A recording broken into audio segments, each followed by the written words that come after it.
Today is March 16th. I'm Chris Chavez. I'm Gary Martin. And on this week's show, we're processing all of the big things that went down at the NCAA Indoor Track and Field Championships, including 10 collegiate records set. And then we've also got New Balance Nationals, where the CITIUS MAG team got a front row seat to meet some of the rising stars of tomorrow, which also ran some record-setting times that would be competitive at the NCAA and at the pro level. And we'll also touch on the passing of Dick Fosbury and, of course, have to address Tyreek Hill running the 60 meters at the USATF Masters Championships. So first off, Gary, you got to join the show this week as an analyst. Just barely missed qualifying for NCAAs. I know it might be a little bit of a sore subject, but you did end up watching the whole meet. How would you wrap up your first indoor season? Like, what are your overall feelings on the whole year? It was, for my season, it was definitely a good learning experience. I mean, college running is definitely different than high school. It's more competitive. There's more rounds, like ACCs. That was a learning experience, just having to run 2 different rounds. I definitely got to work on that. But it was a really good season. Training went really well. I had a pretty consistent season. I put together a few really good races. And then, like you said, yesterday, I just missed it, but I got to sit at home and watch some really good performances at nationals. So it was exciting. You had a couple teammates competing too, right? Yeah, we had in the distance side, we had Connor Murphy in the mile and Margot Appleton in the mile. And then we had Wayne Owens in the triple jump and Alex Still in the pentathlon. So that was exciting.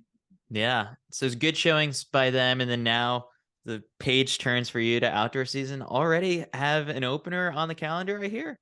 Yes, I do. I'm gearing up to run a rally next week. I'm not sure what event yet, probably the 1500, but we'll wait and see. We've been playing around with a few different distances possibly. I love it. I love it. All right. So let's dive into the action in Albuquerque. So first off, the meet was being held at altitude. So that obviously benefits the sprinters, makes the distance races a little bit harder.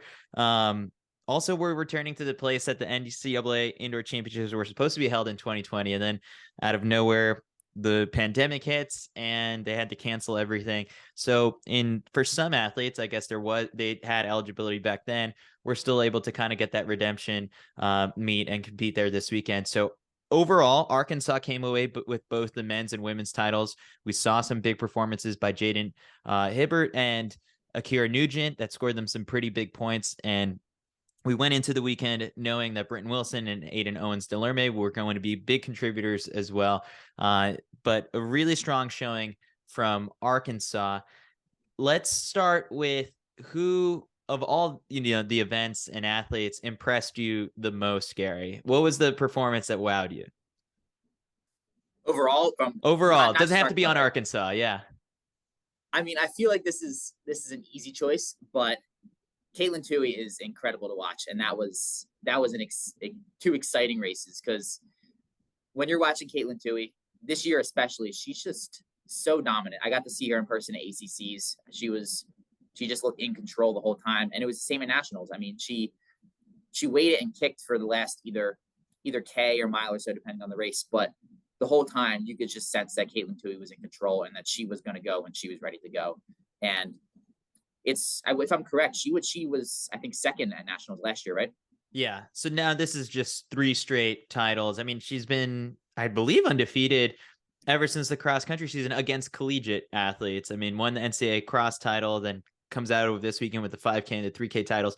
Like when you watch these races, she's just sitting patiently until she makes her move. And then like, there just isn't a response by anyone else in the field. Like, how do you beat Caitlin Toohey is just like the biggest question in the world right now for the rest of the NCAA to try and figure out. Yeah. And I think that's what's, like you said, I think that's super impressive looking back at it, because when you're watching those races, it feels like there's no chance anyone's going to beat her. She just feels like she's on a different level right now. And that's especially impressive considering she was second last year, where she wasn't, obviously she was still this incredibly gifted athlete last year, but she's really just so poised and so in control right now. I'm going to give my performance of the meet to Jasmine Moore. I mean, she made history, and here's another instance where the altitude benefits the jumps a little bit. But the first ever jump of the championships, she records the NCAA record in the long jump. but it was really the triple jump where it was just phenomenal.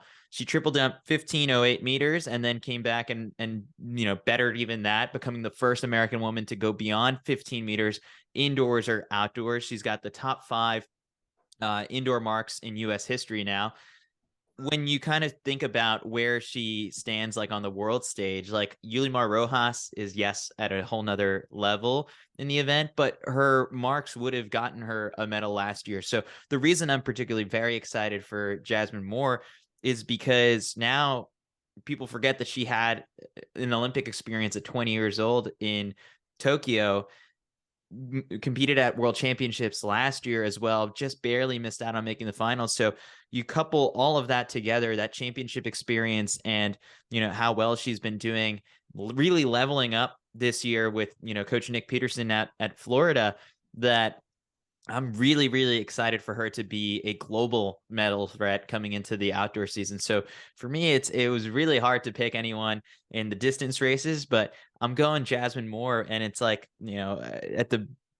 before the meet even started, during the press conference, it was Coach Mike Holloway who spoke out and said, like, she doesn't get the recognition that she deserves. Last year, she was snubbed from the Bowerman Awards, despite all of the accomplishments she had, winning the horizontal jump titles indoors and outdoors. And it was like, there really wasn't anything else that she could do. And I think this is enough that has kind of maybe swayed the committee that they should just hand her the Bowerman Award now, because it was just fantastic. And, I only expect her to do it again during outdoor season and maybe go even farther. So Jasmine Moore, my performer of the meet for sure. But I guess, like, going back to some of the other races, we saw Julian Alfred break the collegiate record in the 60 multiple times. The Britton Wilson was super impressive in the fact that we had Talitha Diggs run sub 50, just 50 point, like a couple weeks ago, gets upset in the NCAA final with Britton Wilson going 49.48. Britton Wilson was holding those cards really close to her chest all throughout the season by running the 800. And now the one chance we get to see her really let loose in the 400 pays off. And, I think it just puts the U.S. in a really good spot going into the outdoor season, knowing what Talitha Diggs can do, knowing what Britton Wilson can do. That, again, I think we talked about this a couple of weeks ago on the podcast. Like, the U.S. depth in the 400 meters is just crazy. So those were particularly really bright spots of the meet. On the distance side of things, Gary, Dylan Jacobs, very impressive, because, like, I guess last year when he won the 10K title, for some people it was just like, oh, what an upset of, Abdihamid Nur. And, maybe it was just like a one-time thing, but this indoor season, he really kind of proved himself that he's the real deal. Yeah, he's not Dylan Jacobs. I mean, I know it was a surprise last year, but it wasn't a fluke. Dylan Jacobs is an elite athlete, and he's one of the best in the NCAA. And I think it's cool just to see him being consistent and proving that throughout his performances in the regular season, and now just putting it together for a national title. Yeah. The Oklahoma State men in the DMR, it was nice to see them back up the fact that they are the record holders, and then, really shining at the NCAA championships. On the flip side of that, I think the most thrilling race for me was the women's DMR, because, similar to you, I got the chance to really get to know Juliet Whitaker and Roisin Willis during New Balance Nationals last year. And so there is that sort of friendly connection that we have. And for Juliet Whitaker, just seeing her really grit it out at altitude, knowing that mile race was really difficult, but just holding off Lauren Gregory was, I don't know, it was thrilling from start to finish. We were watching it at, the CITIUS MAG suite that we had at the track at New Balance. And even the New Balance people who were watching with us were jumping up and down, because it is cool to see that translation and freshmen really step up in that big moment.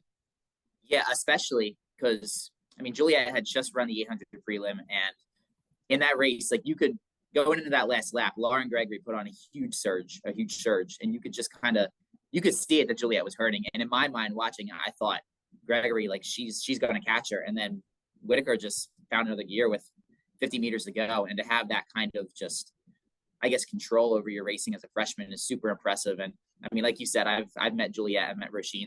They're super nice, and I know how talented they are. But to see them putting it together this early is pretty crazy. And that's not really to take anything away from Lauren Gregory's run, because splitting 4:31 in that DMR and then having to come back for the actual mile, when you kind of look at the reason that Arkansas came away with the win, points are really important here, because if you hold out Lauren Gregory from that race, maybe the Hogs just barely get into the points. And so the effort that she put into that DMR maybe cost her a little bit in the open mile, where Illinois' Olivia Howell, I believe it was, comes away with the win. Olivia Howell, the real deal. And I think kudos to Kyle Merber, who called it, I think, during the cross country season, where he was really impressed with her. But it is a little bit of a bummer for Lauren Gregory, because she doesn't have an indoor title to her resume. She was second, I believe, 3 times, and third, fourth, seventh across the mile just in her history, and 3K, 5K. She's really a strong runner that at the end of the day doesn't have the accolades to totally show for it, aside from the team titles. I honestly maybe makes her a little bit more hungry going into the outdoor season. I think so. I mean, I think that's one of those things where it shows the team aspect of track that you don't really think about, where Lauren Gregory probably has a better chance to win an individual title if she doesn't anchor the DMR, but she's an athlete who wants her team to win and recognizes what she has to do in order to get her team there. And I think that's a pretty exciting part of the sport that we don't really talk about a ton, because, you look at the individual events, and especially at a pro level, we don't really have that. So when you're in the NCAA, it's a little bit of a different experience than just focusing on one event as a pro. So it's kind of a different angle than you have in high school or as a pro. And it's pretty cool. And I think it's nice to see athletes willing to put it out there for the teams and maybe make a little bit of a personal sacrifice. Yeah, the 2 extra points that they would have got if Lauren Gregory would have been held out of the DMR do not offset just exactly how much she added by being a part of their DMR. So again, yeah, to your point, it is really nice to see sometimes the athletes putting the team first. Is there anyone else you want to highlight from the NCAA meet? I think another person who we should highlight, who didn't come away with the win, but I thought was super impressive, was Michaela Rose in the 800, because that was, I mean, she ran a gutsy race. She put it all out there, and she ran incredible. She ran, I think, 2 flat 0.6 or something around there. I know it was 2 flat something, but I mean, she's going to be overshadowed a little bit by Juliet Whitaker and Roisin Willis, but it was a really impressive performance at altitude, and she's had a great season all year. And that was one of my favorite races of the weekend. So I was super impressed by what she performed. And it's a good one. I think the other one I wanted to bring up was the Princeton pole vaulter, Sondre Goodersman. He's got a little bit of swagger for sure when it comes to the way he carries himself. I did see the clip on No Context Track and Field that he bumped into someone in the middle of the DMR. But he won his 3rd straight pole vault title. That's indoors, outdoors, indoors. And in the middle of all this, just a couple weeks ago, claimed a gold medal at the European indoor championships. Apparently at the NCAA championships, he yelled to the crowd nobody can beat me. So that's cool. But maybe on the NCAA scene, he's got to remember that come outdoor season, Mondo's coming for him. So I like this guy though. So I'm gonna keep my eyes on him during the outdoor season. I don't know what it is about pole vaulters, but all the some of the pole vaulters I know, it seems like most of them have swagger, just some kind of swagger. I don't know if you're familiar, but Justin Rogers on my team, I've never seen a guy get the crowd going more than him. He's one of the best freshman pole vaulters in the NCAA, and I got to watch him in high school because he's from Pennsylvania, and he was always getting the crowd into it. So good for the pole vaulters. They know how to engage the crowd, and it's always an exciting event. One or two more guys to also highlight. Fouad Masoudi, who clocked a 26.77 in the final 200 to win the 3K in 7:48. That race was crazy. I mean, just half a second separated the top 3 guys. And you got to feel for Dylan. Who is it? Right behind him, Drew Bosley. He's the record holder in this. And it's if you want to complete the perfect season, you set the record and then you go to the NCAAs and back it up and come away with the title. And so, just really close calls for him all weekend. Yeah, for sure. And it's one of those things where when you leave it up to a kick like that, it's going to be it's going to be close. And even if you're the best guy, maybe you run the fastest, it's anyone can win it when you leave up to a kick. So, I mean, I feel like that's kind of like the risk of it. But at the same time, you got to when you're running other races, you got to know, you got to make sacrifices and sometimes just do what you can at the end. I like that Matthew Bowling came away from the weekend with the title. He's someone who, of course, coming out of high school, had so many eyes on him, and that, transition to the University of Georgia was, a lot of attention, a lot of pressure, and he's been making the steady progression. But over the last 2 years, has always just kind of been like that guy who's been second or third and knocking on the door. And so finally comes away with an NCAA indoor title, individually. And so come outdoor season, we saw all those head-to-head matchups that he had against Joe Fonboy last year. Now that Joe's a pro, Matthew Bowling's time might be coming outdoor season. So exciting. It's good for the Matthew Bowling brand, who gets he's already got all the NIL deals, and it's nice to have, the titles on that resume as well, to really back up the star that he can be. So I think was there anything else from NCAAs? Or did we hit most of it? It's kind of crazy to sum up. Yeah, it's kind of crazy to sum up a whole 2 days of jam-packed record-setting action into a span of 10, 15 minutes. So, all right, let's move to the New Balance Nationals meet. But before we do that, I'm cracking open a nice Ollipop. Almost, people thought I would forget. I've got the lemon lime flavor on me. This is their sort of, response to Sprite. People love Sprite as a soda, but it does have a lot more sugar and things. But with Ollipop, 2 to 5 grams of sugar. This is only 50 calories. I've been digging it. Good for your gut health. So check them out. Drinkollipop.com. They finally added the lemon lime flavor online, and they're teasing a new sort of, I think, banana type flavor out there. I saw that. I'm looking forward to that. Yeah. So Gary, we were able to send you a nice little shipment of Ollipop. What did you think? I was just going to say that. Yeah, the cola is my favorite flavor. I used to love Coca-Cola, but I stopped drinking it because it's not the best. It's sugary. It's not best as a runner, but Ollipop, I'd come back from a run, crack one open, makes you feel good, tastes good. So it's definitely perfect. Have you gotten any of your teammates hooked on it yet? I got my roommate Will. When you sent me the shipment, so we were doing taste testings where after every run we'd come back and we'd each have one, and we had rankings of what our favorite flavors were, and it was good. It was a lot of fun, and they taste very good. What's Will's number one flavor? His is the grape. He likes the grape.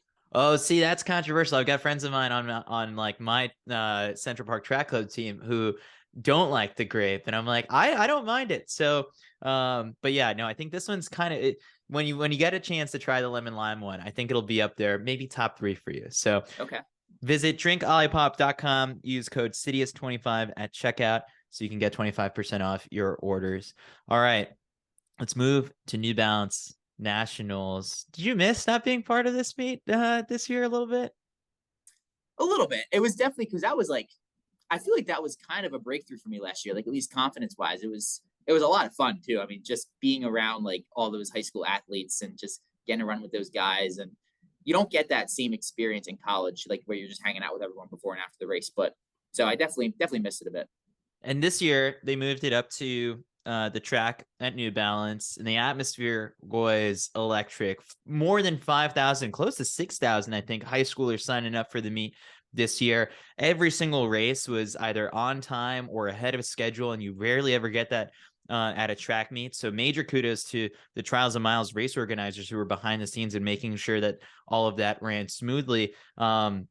We got the chance to interact with some of the top pros. Your boy Trayvon Bermel was there. We did talk about you, just sort of how his talent ID was ahead of the game, and he was able to sense, some good things coming for you during the outdoor season.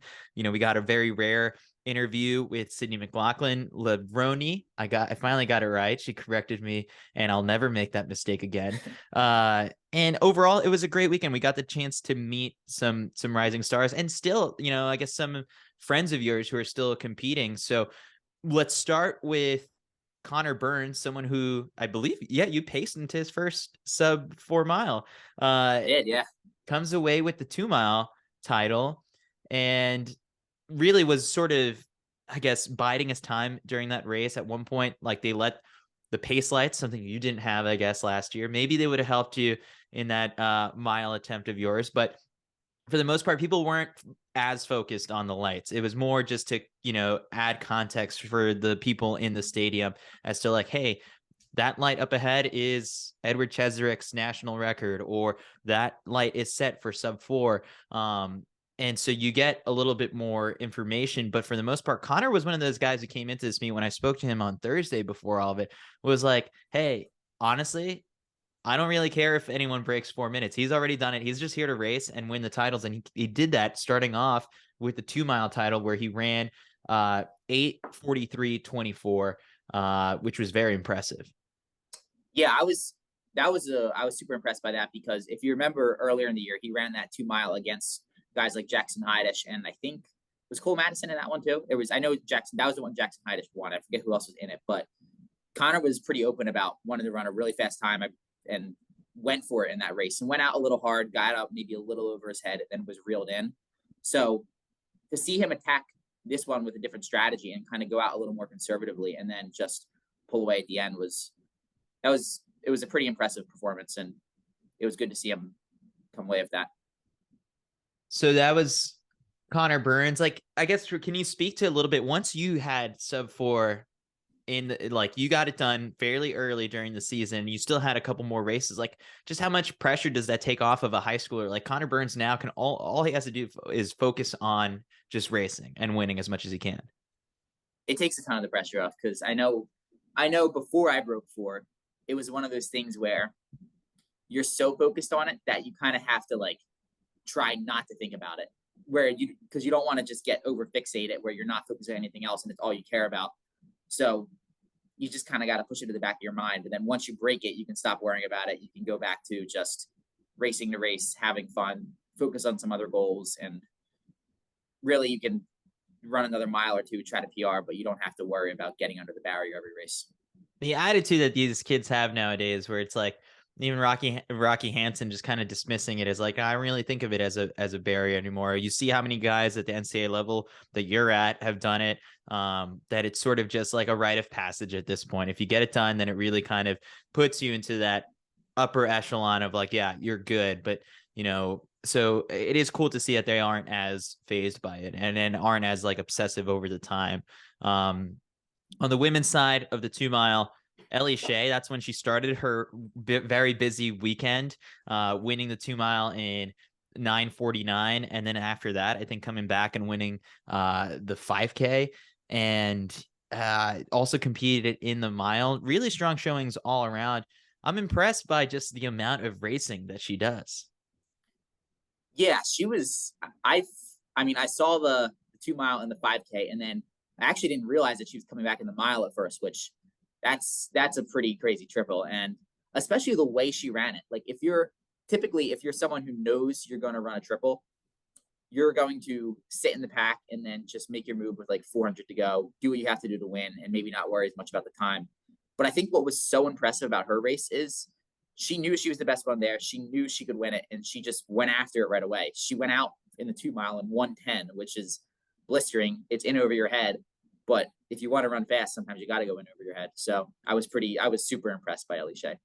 In the same way that people gave you so much credit for running with glasses, like she's been rocking the sunglasses. And so, you guys have that in common. Just the glasses make you go fast, even indoors or outdoors. So, yeah, it's nice. It's a baller move there. All right. So then kind of you brought him up before, Jackson Heidish. You've been early on the hype. What impressed you this weekend?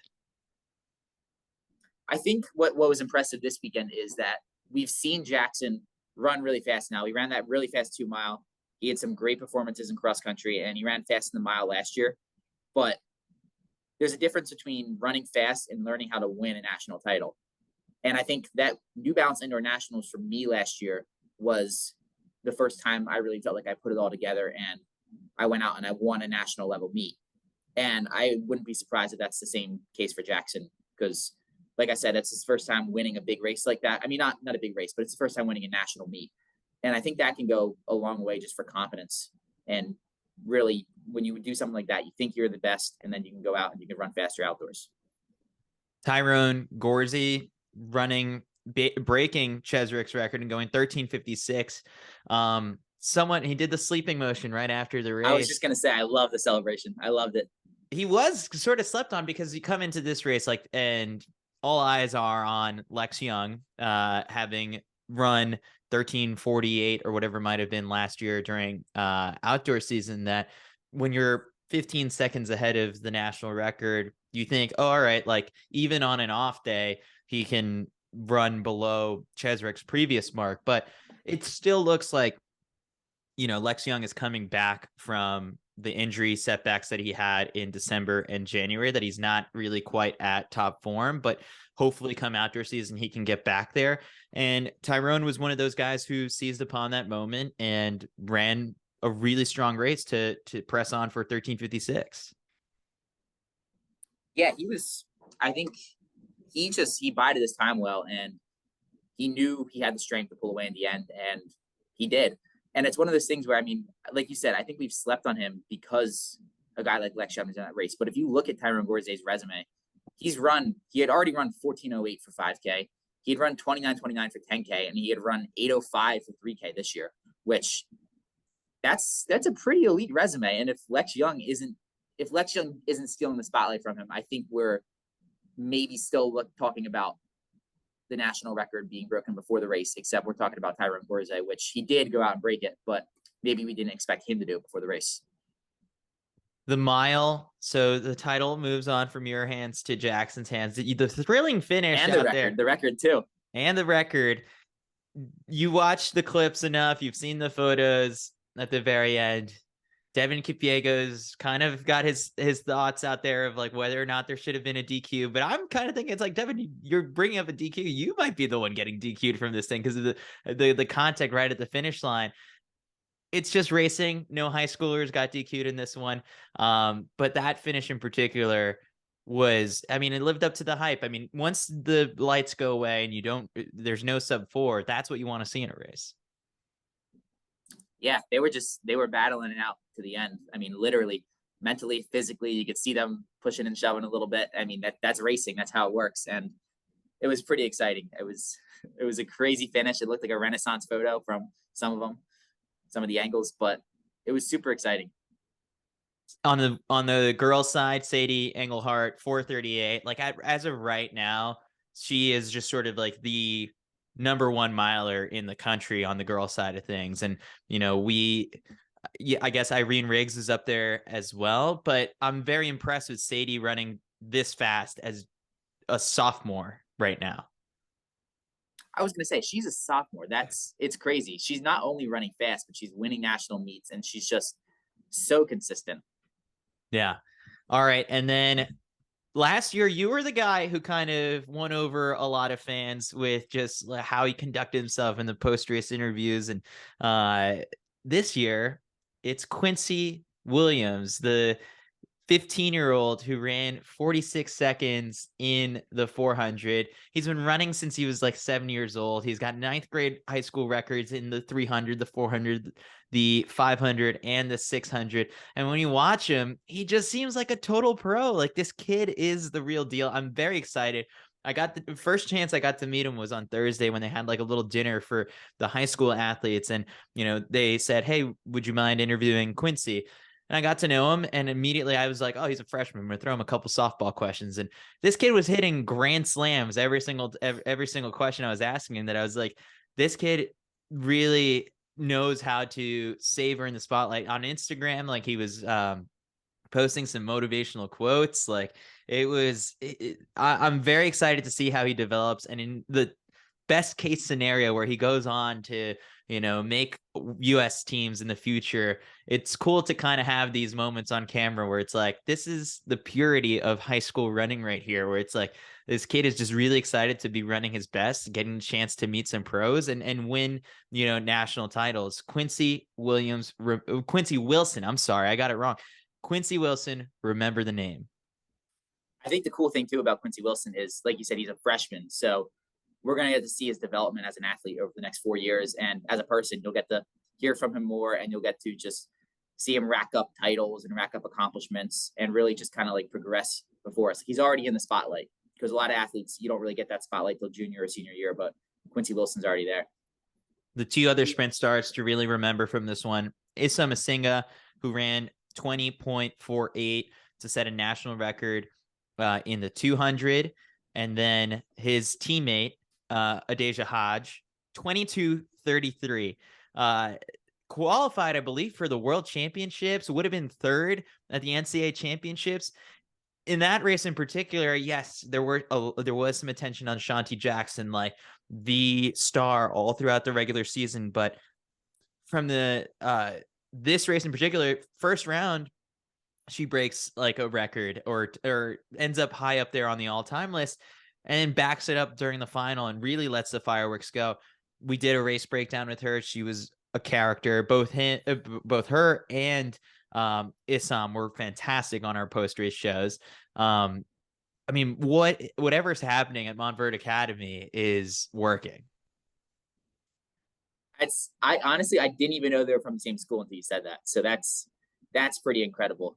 I can't imagine coming to practice on Monday and having national record holders, national champions, both, right? National record holders, yeah. National record holders. Two national record holders at practice on Monday. Go to Algebra 2, get done, then go do your sprints. It's crazy. I saw a video of like their coach like watching the races unfold, and his like hands were on his head, and he was just like amazed because like he just had no idea that this was going to happen. And I think his wife is like very close to having a baby, so for him to go all the way out to Boston like for the weekend, like he's just happy that everything went smoothly and he was able to be there for those moments. So really, really cool moment. One last person to highlight from this is our 800 meter champion. Let me find the clip of his right here while I pull up the results. Tanoda Matsada, I believe it is. I think so. Masatsa yeah. Yeah, he's committed to Georgetown next year. He's from Maryland. He won the 800 at 148.27. Now, this is a time, of course, that we're living in when every high schooler wants to get in on the record talk conversation. And Aaron Solomon, very vocal, taking up after Kate Flatt and just kind of setting it out there to the public. Like, I want to go after Michael Granville's record during outdoor season, or even just the Hoey record that has stood since 2018 during an indoor season. And Tanoda just kind of is much quieter, just goes out there and gets it done, and not gets the record done, but runs 148, enough to put himself in sort of that conversation. Kyle was sitting next to me and he was just kind of impressed by his form, just fantastic form, that he's just like, this kid is going to be something special. So another glimpse into a potential star someday. What did you notice about Tanoda? Yeah, well, Tanoda's someone I got to know during the fall, and he's a great guy. He's a great person, and he's crazy talented. He's a guy who, background in soccer, he's just kind of getting into the sport seriously. I think he's run cross country for 2 years now, but he hasn't been super serious with it. And I think he has some crazy upside. I think he's gonna really run fast this outdoor season. And I was just happy for him because he's been flying under the radar a little bit. He ran 149 outdoors last year, and he's had some good performances indoors this season. But just to really see him put it all together and win a national title was a really good moment. And I have to give a shout out to Alex Leap in second. He's a UVA commit. He closed really hard that last wrap. He closed in 26.9, but he couldn't quite catch Tanoda. But I was impressed by his race, and it was a good battle. His time is right there too. So it's like, yeah, maybe he didn't get the CITIUS MAG interview afterwards, but like, yeah, he's also kind of in that running as well. So someone to watch during the outdoor season. So I think that does it for New Balance Nationals and our recap. Let's move into quickly remembering Dick Fosbury, the 1968 Olympic high jump champion who died on Sunday. He was 76 years old. When we talk about game changers just across all sports, he's got to be near the top of that list. He introduced the world to the Fosbury flop at the Mexico City Olympics, and it just totally changed the way that people do the event. He's a super nice guy. I think could have devoted himself to teaching high schoolers and people how to high jump properly in, after his career was done. the thing that has really wowed me is the outpouring of tributes and remembrances that are coming in from people as they quote tweet, like the CITIUS MAG tweet that we put out, just kind of announcing that he had passed away. I mean, it's been seen by more than 7 million people. It's kind of crazy just how much it's gotten out there, and people sharing stories about how they learned the technique in school and how without it, maybe they wouldn't have done so well in high school, and it opened up doors for opportunities in college. So really transformative stuff for people's lives. It's one of those things that I think, like, if I think about like where I would have, I wish I was there when this happened in sports. You think of like Muhammad Ali fights, you think of Bob Beamon, Bebe Bikila at the 1960 marathon Olympics where he's running barefoot, the hand of God moment in soccer. But the Fosbury flop is that thing for a lot of people. So it was really kind of, it's a really big loss for the track and field community, but just an incredible person that really, I mean, yeah, changed the game forever. Yeah. So Gary, were you ever kind of educated on the Fosbury flop? Did you ever try high jump at any point? I never got tried the high height jump for it. I have the height, but I don't have the vertical. So a lot of people say that they think I could maybe do steeple, or I think I could do high jump, but I can't jump. So that's kind of out the table. All right.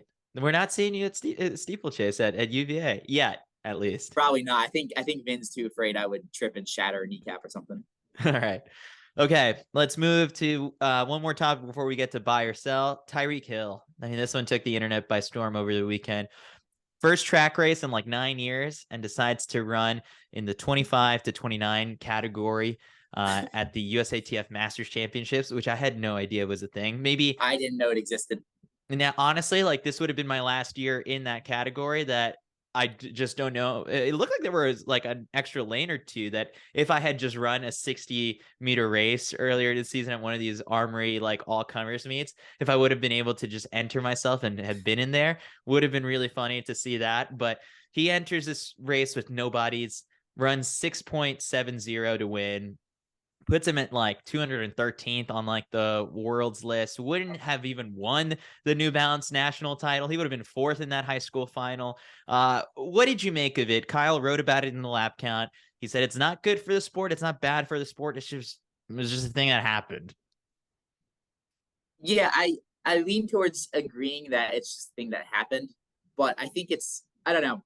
There's the track fan of me that's kind of annoyed when I see like Instagram accounts like House of Highlights or like ESPN posting videos of it and people going crazy in the comments and like acting like he's an elite sprinter. He would beat, like talking, like comparing it to Usain Bolt and stuff, which I have no issue. Like I think it's good for the sport that Tyreek Hill is running track and having fun running races, because I think it exposes the sport to a wider audience. But I can't help but be kind of annoyed when it's not exactly covered or portrayed the right way. I think what it did was, now we actually do have a time on paper. Like, okay, he ran 6.7. We can conceptualize like, okay, when he talks crap about Usain Bolt or Trayvon Brumell or Marvin Bracey, like he can't sniff him. Like there's just no context. There's no world in which he's ever competitive against those guys. Football speed and track speed are two very different things. Not the same, not even in the same conversation.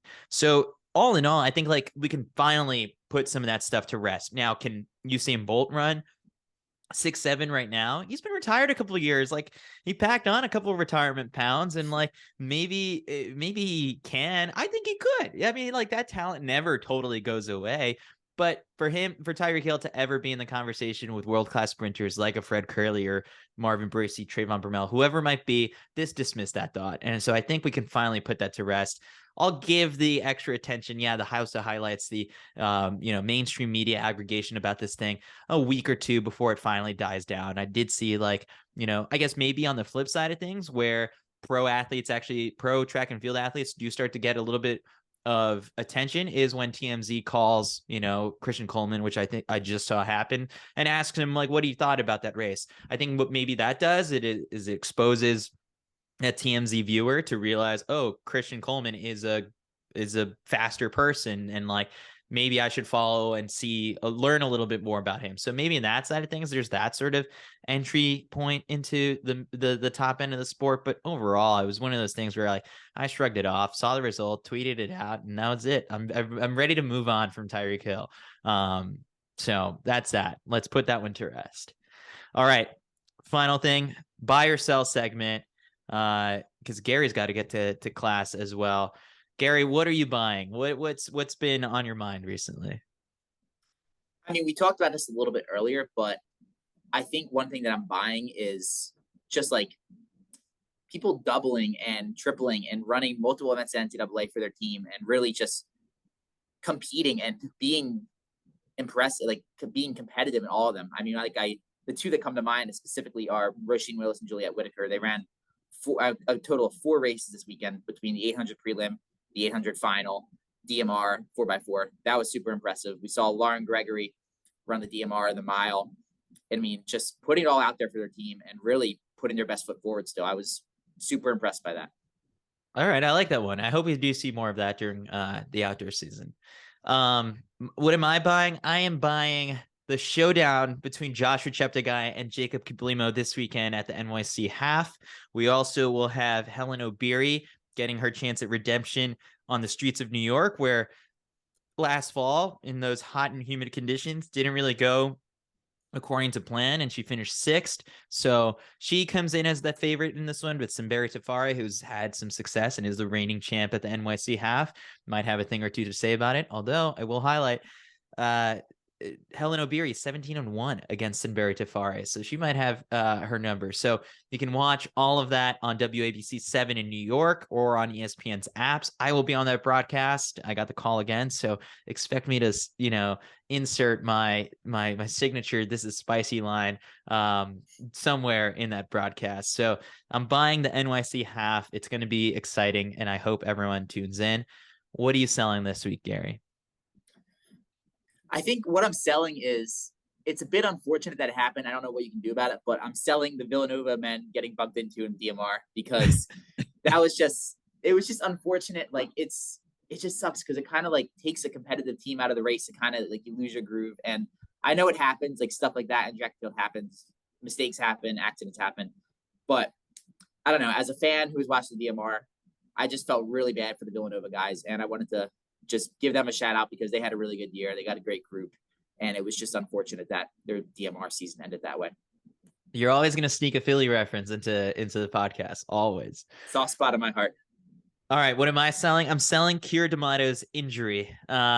You just don't like to see any sort of injury news around top stars. Keira D'Amato had a tweak in her knee, had to take some time off back in January. So the setbacks threw a wrench in some of her training over the last couple of weeks. And so this takes away the chance we see Sisson versus D'Amato head to head. But the positive coming out of this is that she's planning to run at the World Championships in Budapest. So we get to see Keira D'Amato once again competing in a Team USA kit. So kind of all in all, one thing I do like to see is top stars competing at Worlds, a race that doesn't have any sort of appearance fees or financial gain totally for athletes, except for, the pride and glory and honor that comes with winning a medal. And so she's not the only one. Did a podcast with Cam Levins this week, and he's also going to be competing for Canada at the World Championships after finishing 4th last year. So, in a way, I'm selling the injury, but I am buying into top stars competing at the World Championships. So